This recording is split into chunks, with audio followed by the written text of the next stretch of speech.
Hello, everybody. Let's give a big hand for that amazing run. My name is Miramosa. I was so happy to get to hear the final bits of that. Um, yeah, I am here to introduce Kiwami in just a second, but first I figure we should talk a little bit about the Trevor Project.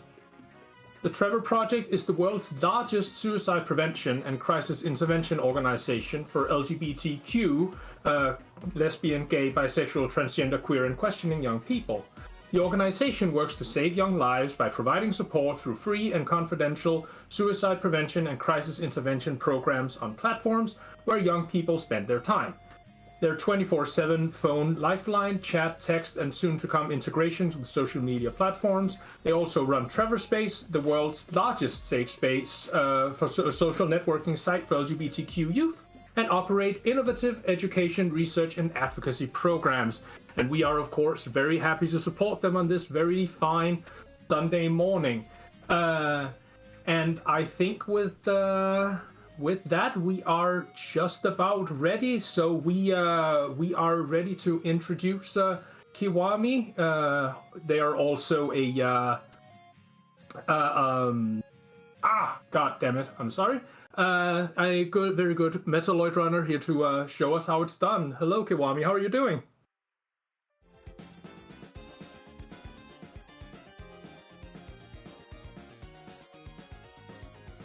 Uh,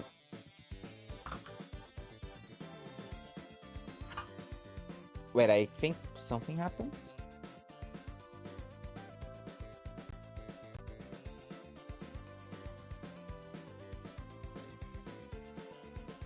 Uh, Hello. You should be on. Hello?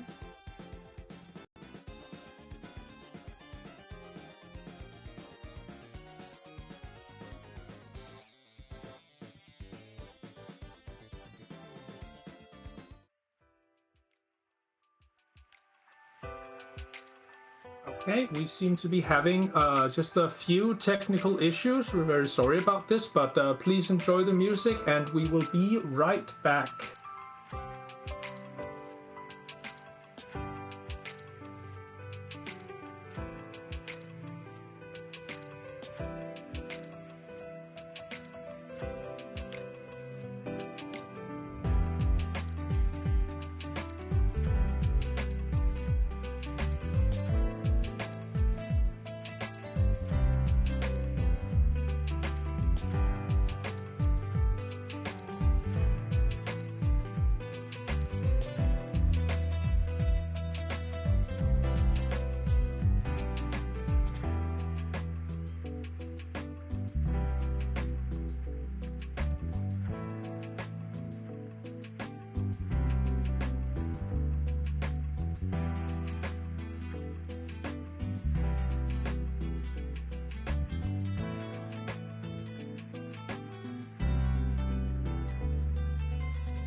Hello again, everybody. Sorry about that. We're just having a few technical issues that we're dealing with, but we should be just about ready to give I'm very sorry to give Kiwami a very warm welcome.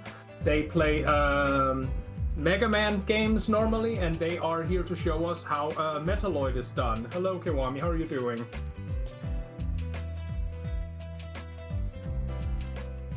Origin Run. This game, this is basically a Mega Man inspired game.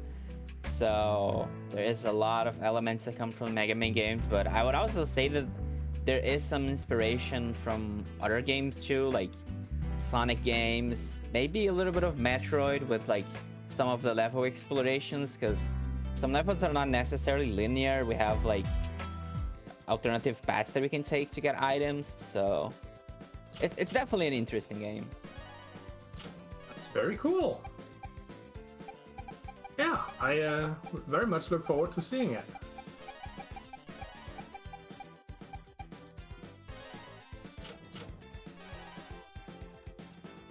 Alright, so I'll be playing as Neva on normal mode, so the time will start as soon as I choose the first level, which is Meta Forest. So let's start in 3, 2, 1, go.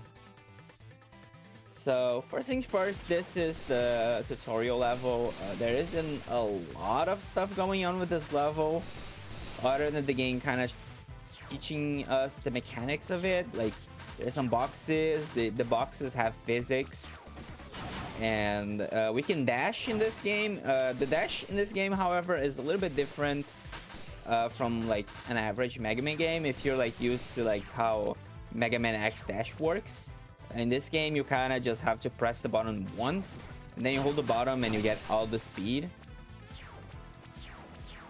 So for the most part, I'm basically gonna be dashing, because dashing is the fastest way to maneuver in this game. So we're barely gonna be walking. The only times that I might be walking is just when I actually need to, like in some specific parts. You see those like type of letters back there? Those letters, they have a weird mechanic where like you're kind of locked into place until you jump, and if you jump holding a direction, it's just not gonna work properly.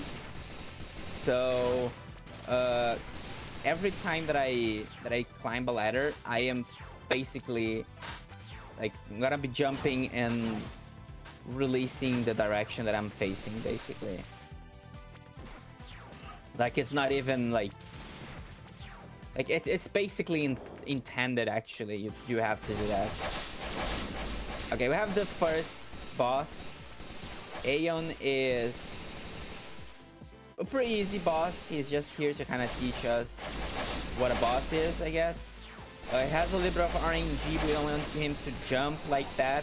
The best RNG is this one here. He just throws that attack on his front, because that actually gives us a lot of time to just hit him for free. Also, this game has 3 characters that we can play as, which are Nova, Erica, and Zeta. And all of the characters play a little bit different. Like, they do play the same stages. They have the same dashing and jumping mechanics. However, okay, I'm gonna have to grab those healths here just to be safe.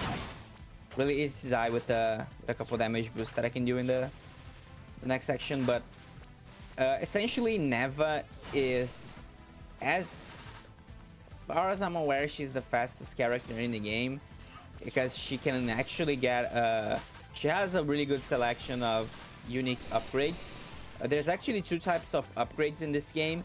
There's upgrades that you can buy from the pause menu, and there are upgrades that we can grab, and the upgrades that we can grab are the same for every character. I'm gonna take a quick death here just to get there quickly. Though this upgrade that I just grabbed is the level upgrade. Basically what it does is we we regenerate energy every time that we take damage. So we're gonna need a lot of energy later on because of the weapon that we're gonna get in the next level, which is basically an upgrade that we can buy. We can buy some unique upgrades for each character and also buy weapons. So there's no weapon unlocking when we beat bosses, but we can actually buy weapons. So this is the first boss. This guy has a lot of RNG attached to him. We want him to always just stand still and shoot us. There is like a way to kind of make his cycles, you know, the cycle where he walks, to last a little bit less than it normally does if you stay on the left. However, there is a tiny chance of soft lock if we do that. The boss can, like, if he's really close to the left or the right on the screen, like close to the edges, he gonna jump and basically, like, he gets like some type of super jump and he never comes back. So it's essentially a soft lock. Sometimes, however, he comes back, but most of the time it's basically a soft lock. So I didn't try to risk for that, to like kind of make it so he comes to the corners. But it is a strat. However, again, it can literally soft lock the game, and so can a lot of stuff, really. But we're gonna talk about that later. So now that we had a lot of money, you see that I was collecting big gems. I actually kind of forgot to even talk about them, but those big gems gives us a lot of money, and that's basically how this run is gonna roll. We're gonna get a lot of money to get upgrades, and those upgrades are gonna basically pay for themselves, so we can save time with them. So essentially, we're gonna be collecting a lot of money now, although we're not necessarily gonna be buying an upgrade right away, but we are saving for later, basically, because there is the origin, like there's upgrades that are locked to your origin level, and the origin level in this game only increases when you beat the Aeon, which is the first boss. You see that we faced the first boss in the first level, like not the first boss, but the first mini boss. You know, the cat with the swords and all. Yeah. We're gonna be facing him later. Oh, sorry. No, I was just making agreement noises. Sorry. Oh, okay. Anyway, this is another mini boss. This mini boss can be kind of tricky. You can one cycle him, however, it's kind of precise. However, I do feel like Neva has the best time with this boss. The other characters definitely have a way much harder time with him. So now we also have those green things, and if we touch the green, like the green bubbles that they throw at us, we're gonna become green. Yeah, kind of like this, and we basically have like less jump height. So in some spots, we literally have to just kind of wait for it to wear off so we can properly platform. Just an anti-speedrun tech. Yeah, pretty much. That's literally what it does. But yeah, essentially the early parts of this run are pretty much like platform execution. We're gonna be seeing a couple skips later on. But it's you play it fairly straight to begin with, it looks like, yeah.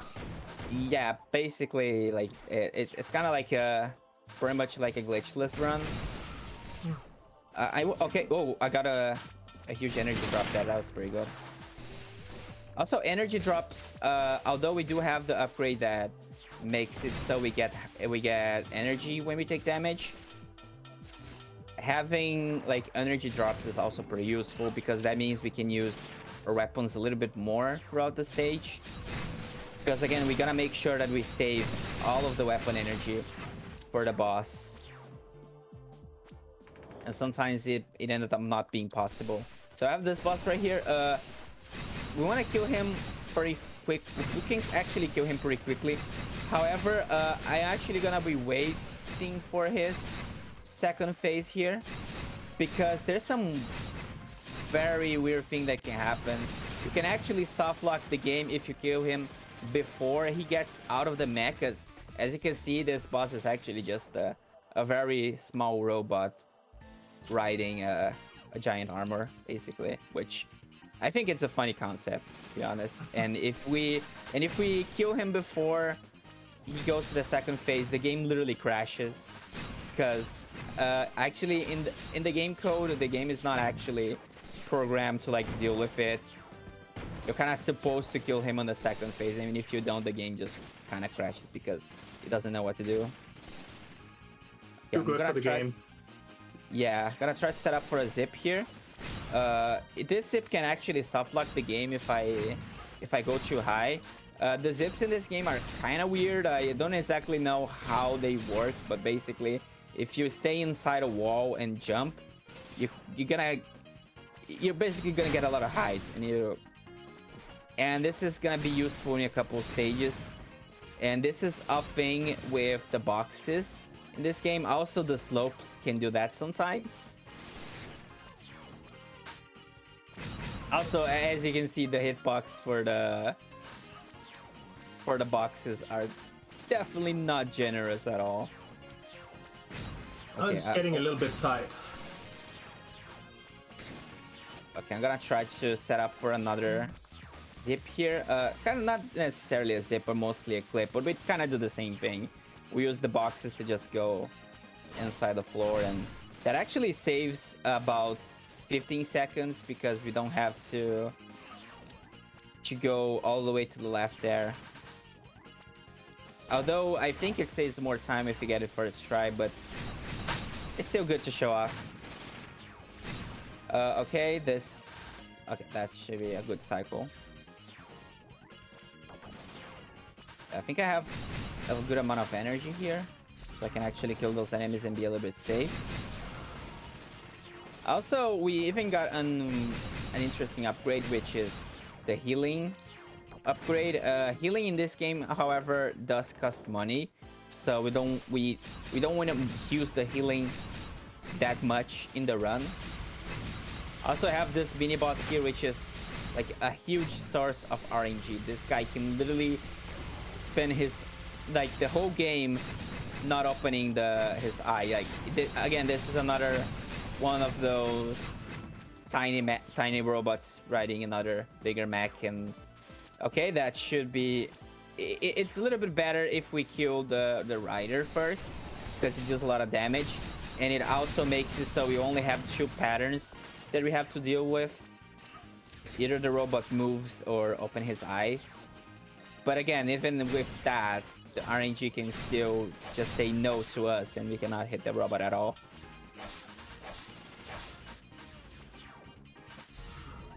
Okay, so this section here is a little bit dangerous. I'm gonna be careful. Should not take a lot of damage. I was meant to take damage from that enemy, but okay, I can just take damage from the box. No big deal.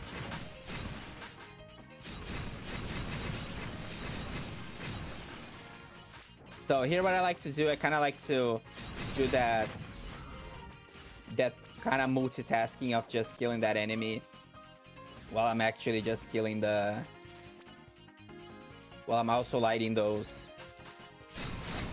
like I don't know, those are like power supplies or something. We shoot at them and they just turn the lights on. There's also a puzzle here, however we can just jump, like we can kind of clip with that box and skip that entire screen, and that saves like about a minute, depending on how good the execution of that level is.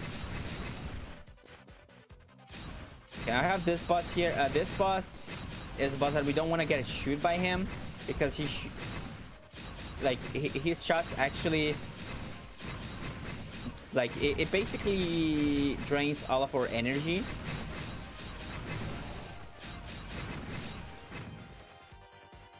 But that's kind of yeah. Also, with that, he can also deal a lot of damage to us, because if he shoots us with that electric shot, we are not actually on iframe, so if the boss just he runs over us, we also take damage. So very easy for the boss to just take like 50% of your health, and you cannot really do anything about it. Okay, now we have this desert level, which is kind of similar to another desert level from Mega Man, from Mega Man X2, and it even has a bike. And the bike is interesting. The controls for the bike are a little bit different than the rest of the game. So essentially, we don't want to stop with the bike. However, there's gonna be some sections that we have to.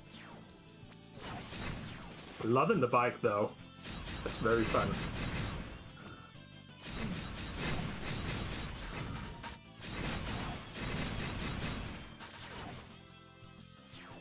Oh, that was a health drop there, but it's fine. So again, this is another level that we are gonna be collecting a lot of gems, and it's gonna be the last one that we're gonna be collecting gems, because this is also the level that we're gonna be fighting Aeon for the second time, and we're gonna get we're gonna upgrade our origin level, and that actually will pretty much set us for the rest of the run, because we can actually get more upgrades. Yeah. I'm gonna be slowing down here real quick because those two enemies can actually make you fall into this hole. If you take damage while you're speeding on the bike, you kind of lose all of your speed, and that happens mid-air there. You know, we just kind of die and have to redo the section all over again.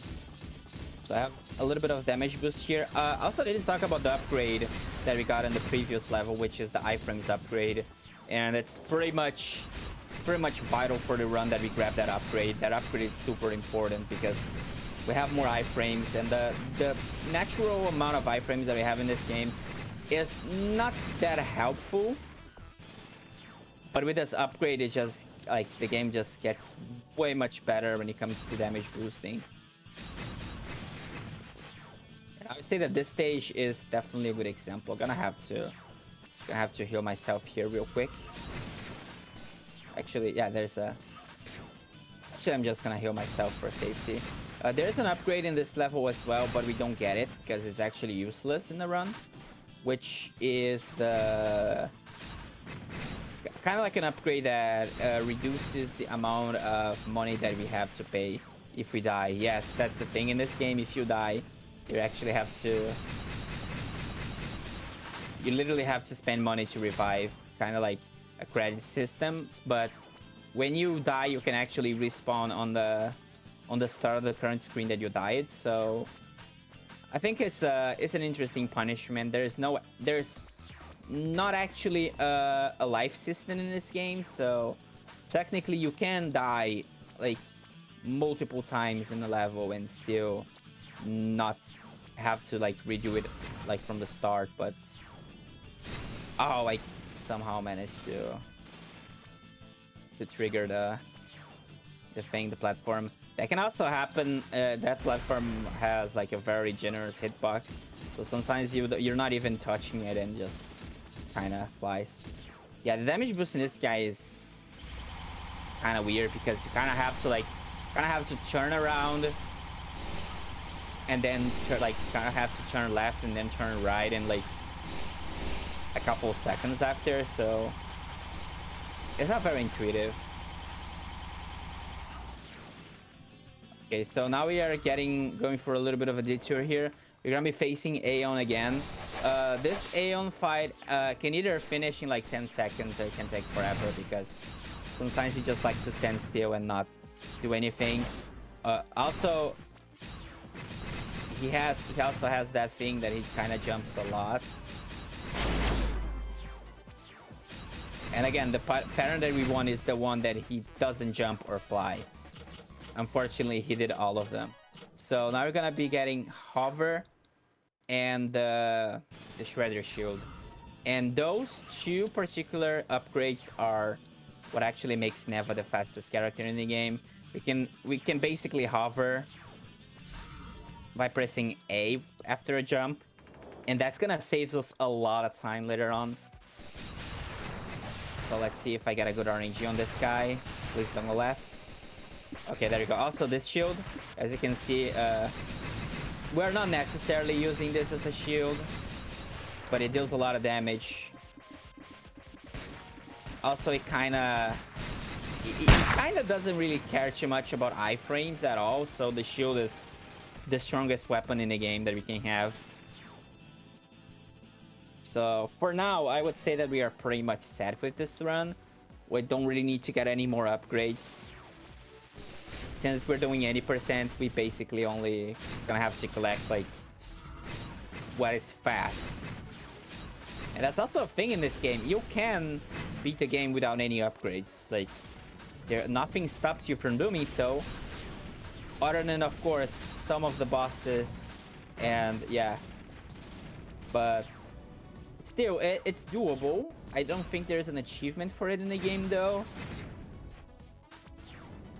Because, again, the game kind of wants you to just, like, get all the upgrades. Like, it kind of encourages you to do so. And there's even more. What? I was saying, but is there a category for speedrunning it without upgrades? Currently, I don't think there is. But I mean, 100% it's kind of like, it's kind of weird because like it means that it either means that you're gonna have to collect all upgrades or just like buy everything from the menu. So I think that's probably what 100% would be, since you can like not only collect upgrades but you can also buy them. Yeah, there is some turtles in this stage. Also, there's this boss here that has a very characteristic song from the Hedgehog game that I hope you can actually hear it. There you go. But that's the boss. Since we can hover, this boss fight is pretty much mitigated. Normally, what the game wants us to do there, it kind of wants us to just like to wait for the boss to drop those bombs. Oh, okay, that was unfortunate death. That can actually happen. You can get crushed. That wasn't a thing, by the way, when the game released. Like you could even clip inside those platforms before, but they actually had to patch it because like it was way too easy to soft lock in that particular screen. But as far as I'm aware, that's the only glitch that actually got fixed in this game when it comes to like to clipping. Although it's not a useful glitch in the speedrun, so it's not a big deal. But yeah, this stage is pretty much like I don't know. I have much to say about those sections there. I just had to ride the car, and the car is actually faster. Riding the car, I wouldn't say it's faster, but like it's very on par with our running speed. So I think at least in those particular sections, riding the car is faster because it barely does any curves. There's a lot of slopes down here. I'm actually gonna grab that gem just for the extra safety, so I can have more money to heal myself if I need. Because the final stations in this game are rough. So, a question, if you don't mind. Yep. So, if people who have played Mega Man like in the past and so on are looking at this, it's like, what is the cool thing about Metaloid? What's like the sales pitch for trying this? If you have some familiarity with Mega Man, is there like some specific thing that this does very well? I think what the game does very well is with the visuals. I think the visuals in this game are pretty much like they're really good, and also the soundtrack is pretty solid. Like this game has a really good soundtrack. Like I would say that the level design is not that bad. Like if we compare it to a Mega Man game, definitely like Mega Man games do have like an advantage on that. But again, like I think this game kind of does its job pretty well. like and being like a Mega Man inspired game. Yeah, so it does it presents the experience well, and then it's gorgeous and sounds amazing. So yeah, pretty much. Yeah. So I have this ice stage here. The ice stage is actually a pretty like has some pretty big screens, and we can hover and pretty much skip most of them.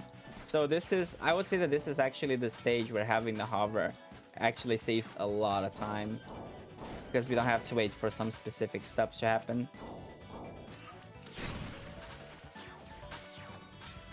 Also, since we don't really have to save money, I can just use it to heal myself, so we can be pretty much safe. Gonna be careful with those ice beams, because those can actually freeze you, and if you're frozen, you cannot move, and you basically have to like mash your D-pad to just break free, and it takes a while. Or anti-speed running tech. How dare they? Yep, pretty much. And I have this big guy here. Definitely not a reference to any specific movies at all, but we can just hover and skip that enemy. So no biggie. So right now I'm gonna be trying to do another zip. This zip can actually soft lock the game, but I'm gonna try it anyway because it actually saves a little bit of time. So basically can kind of clip inside this platform. There we go. Now just gonna, oh, there you go. Yeah, this zip is kind of dangerous. But yeah, now I have this boss. We basically want to bait this boss for him to just jump. Okay, that was a good RNG. Sometimes he just doesn't jump straight away. Okay, yeah, but it was self-explanatory. Normally, what the game wants us to do in this boss fight is to just jump over the... Like, well, the game wants the boss to basically break the ice on the floor, and then it kind of kills itself. But since we have hover, we can actually manipulate the boss to just kind of jump where there's no floor. And since the game doesn't necessarily account for it, it's pretty much possible. I think the other characters can also do that, but it's a little bit more precise because Neva is the only character in this game that can hover. So she has a way much easier time manipulating that boss, but the other characters can indeed do that too. Also, I got frozen, but no big deal. Also, we have water physics, and oh my god, I got double hit by that enemy there. And the thing about water physics is that they actually reduce your mobility, so we're way much slower underwater.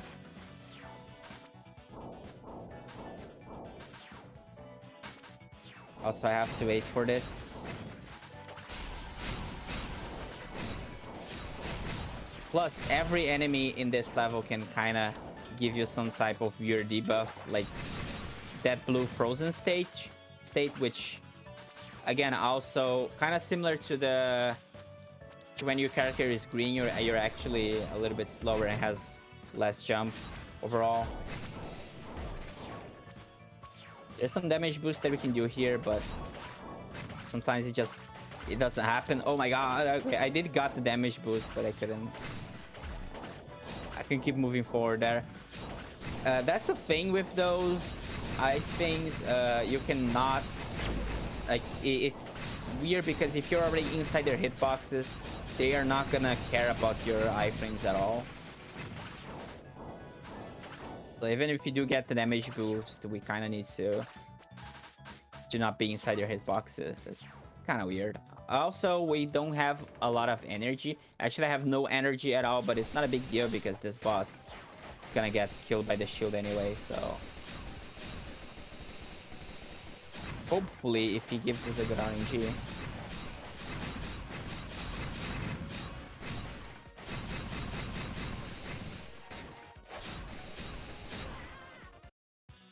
Okay, that was not the best RNG ever, but at least we get energy back, so no big deal. Win is a win. Yeah. So now we can see if he's gonna help us. Also, since I have more health, I can kind of stay on his back. This is something with the boss AI in this game. The game kind of tries to make the boss react where you are on the screen, and sometimes, most of the times, really, the bosses don't really account. Like, if you're on their backs, the game kind of just assumes that you're like on the left side of the boss, so you can do some funny stuff with it. Although it really leads to you taking damage from the boss hitbox, and that's like, the bosses deal a lot of on-hit damage, so it's not necessarily recommended, to be honest. Also, we are basically heading to the final stages. This is the first final stages. This stage is quite interesting because we are outdoors right now, but then there's gonna be an indoor section, and there's also a spaceship that we're gonna be getting. So it's a quite interesting concept for a stage. There are also those moving platforms that kind of reminds me of the Crashman stage ones. Although we don't necessarily have to care much about them because we can hover. So this is another stage that I would say that Neva saves way much more time compared to every other character. I think Neva is... she's actually the funniest character to play because of the... like, her shield deals a lot of damage.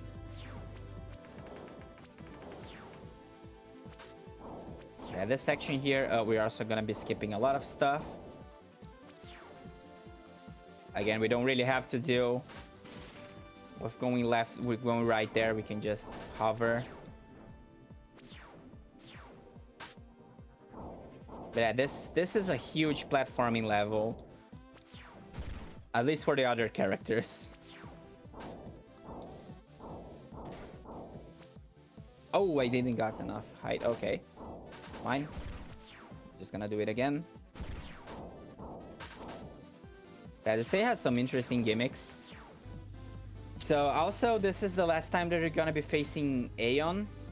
And it's also one of the hardest. There's actually another fight that we can do with him in the ice level, although it's literally useless in the run. Let's see if he just gives us the pattern. Okay, he just decided to jump.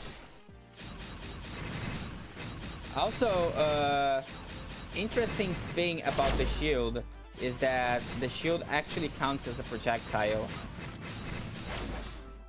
So Aeon can actually deflect your shield if he wants to. Yeah, that was not the most up to fight, but he didn't give us a good RNG either, so there isn't much we can do about it.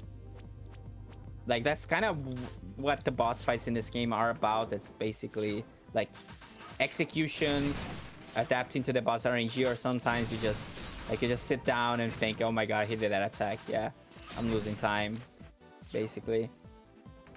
So coming up, we have the spaceship section. I'm actually gonna be doing something interesting because we don't actually have to play this section here. I mean, technically we do, but I'm gonna be playing the section off screen, basically. This first auto scroller is kind of long, and we have to like go, like, kind of let the screen scroll. But if we are dashing during this auto scroller, we can actually ignore the collision on the right of the screen that stops us from going outside of the stage.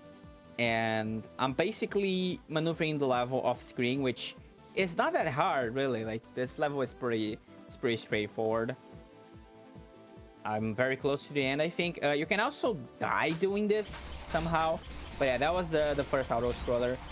Technically you can do that on the second auto scroller, but due to the fact that we cannot see anything, we're gonna get hit by all those electric things, and they deal a lot of damage, so it's not really worth doing this on the second section. So yeah, this is the actual auto scroller now. So if you have any donations, that's a perfect time for it. We are not really having a lot of donations, but I would be happy to keep talking a little bit about the Travel Project and the other people that we're supporting with this. We are supporting the Trevor Project, which is the number one provider of suicide prevention and so on for LGBTQ youth. Suicide is the second leading cause of death among young people. Lesbian, gay, and bisexual youth are 5 times more likely to attempt suicide than their straight peers. Youth from highly rejecting families are 8 times more likely to attempt suicide than youth from accepting families. And nearly half of all trans people have made a suicide attempt. So this is an extremely important project that we're supporting, and we're very thankful for all of the donations that you guys are providing. Right. So I don't want to take a lot of damage in this section because I do want to have full health for the upcoming boss, because the boss is like, we can avoid taking damage from him, but for the most part, we actually want to damage boost so we can do more damage. So now, also, this is part where you can also skip the mini boss there.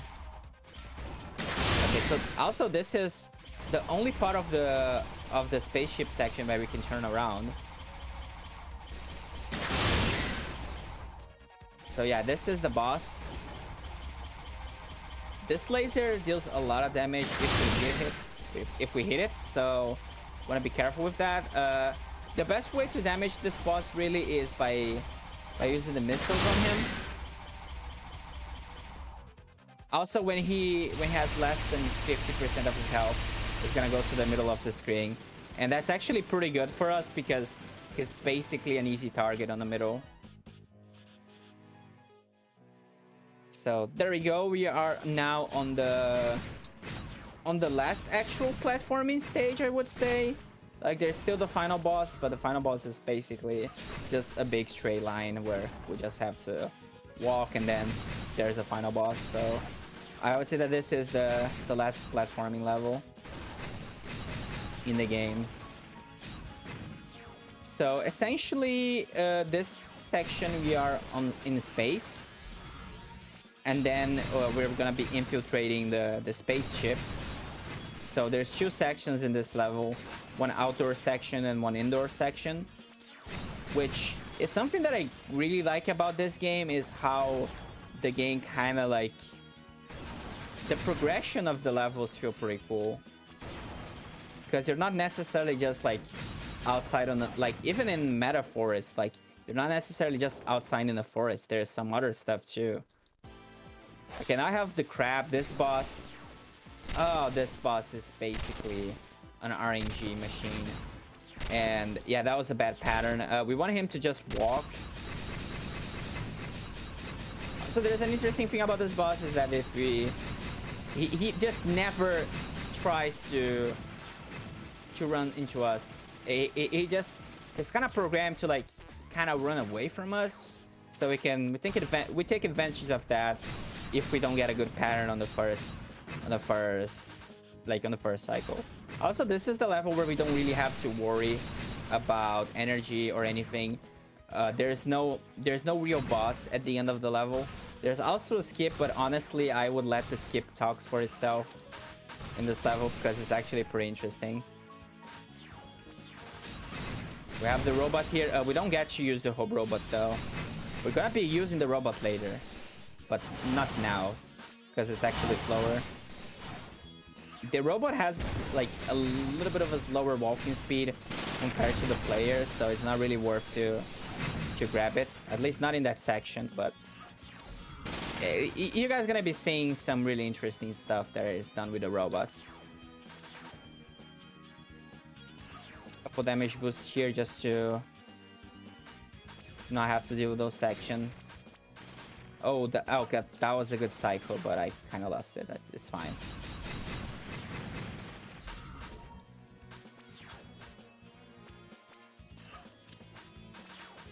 Okay, there we go. So what I'm gonna be doing here is the final skip of the run. I'm basically gonna be grabbing, I'm gonna be manipulating the robot position to be right there. I'm gonna push this box inside here, and then the robot just gonna go upwards. And then we can just skip this entire section down there. And this is like, I think this is the biggest skip in the run, because this saves almost 2 minutes of just killing mini bosses at the bottom of the stage. So this skip is definitely something that should be done. Like, doesn't matter. This is a lot of time. Also, it's not that hard to do. It's actually pretty simple, at least with the setup that I currently have. So now I have Lucian, which is the final boss. He is a pretty simple fight. We just have to shoot his shield down, and then when he's vulnerable, we just have to shoot at him.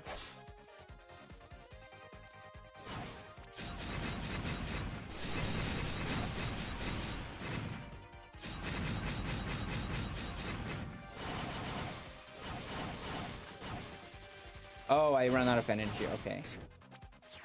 Not a big deal, though. Where's he coming from? Okay, right. It's a little bit RNG whether Lucian is coming from the left or the right. There isn't really anything that we can do to manipulate that. But yeah, now he is coming. And yes, this is the only line of dialogue that we literally have to wait for a specific trigger to actually skip the line. Don't know why, it's just kind of how it is. Also, this boss fight gets, it becomes pretty much trivial if you have the shield, although it's still, we can still realistically die here. So I'm gonna be paying a lot of attention. I'm also gonna be healing myself.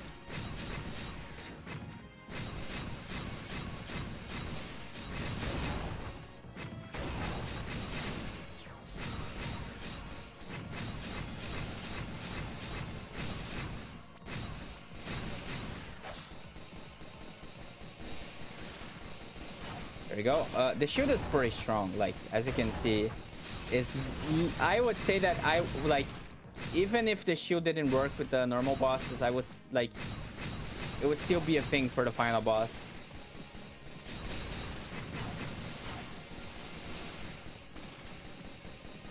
Yeah, he's quite the sponge, this guy. Yeah, this boss has a lot of health. But that time is coming up on the final hit. There we go. Time. Didn't actually call for it because there was a tiny chance that would actually die to him and have to redo the fight all over again. So yeah, but he's a very, very tanky boss. Like, I think he was, I would say he has more than twice the health that the normal bosses have in this game. But it kind of makes sense because he's the final boss. Also, I think this final boss might be a reference to Wolf Sigma from Mega Man X1, probably.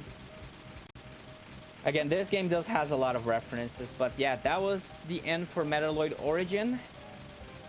So I hope everyone enjoyed the run. I think it was a pretty solid run, besides, like, I only had one death, but I did manage to get all the skips that I wanted to get, so I am very satisfied with this run. And I do hope everyone enjoy the rest of the marathon. Again, I am very happy to run in this event. And yeah, hope everyone have a good time. Yeah, thank you, Kiwami. Thank you very much, and GG on the fantastic run. I certainly had a blast watching it. That was like we talked about. It's an amazing looking game. I was very happy to see that. So yeah, thank you very much. Can we get a little hand in chat for Kiwami's excellent presentation there? That was so good.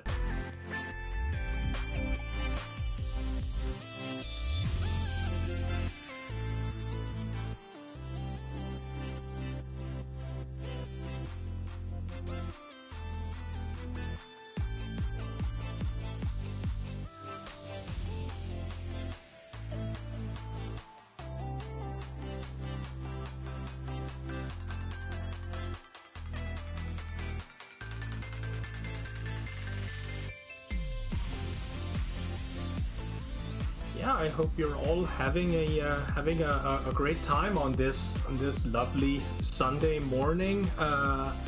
We are here sponsored by the Yeti, who was partnered with us to bring you shirts based on the various runs throughout the events. They have really awesome designs that will only be around as long as the marathon is, so make sure you pick them up now if you see something that you really want. And $5 from each shirt sale goes directly to the Trevor Project. So even if you are thinking, oh, do I have to choose? Do I have to, I want to donate as well? You can do both. If you hop over to the Yeti, you can visit theyeti.com to check them all out, and you can do both. You can support an awesome project, and you can look absolutely sweet while you do it. We have some amazing examples up on screen right now. I'm certainly digging the Link's Awakening one in the top right, and yeah, it's I have some t-shirts from the Yeti myself, and they are fantastic quality, and they have excellent customer service and so on, so I can only very highly recommend it. They're very great.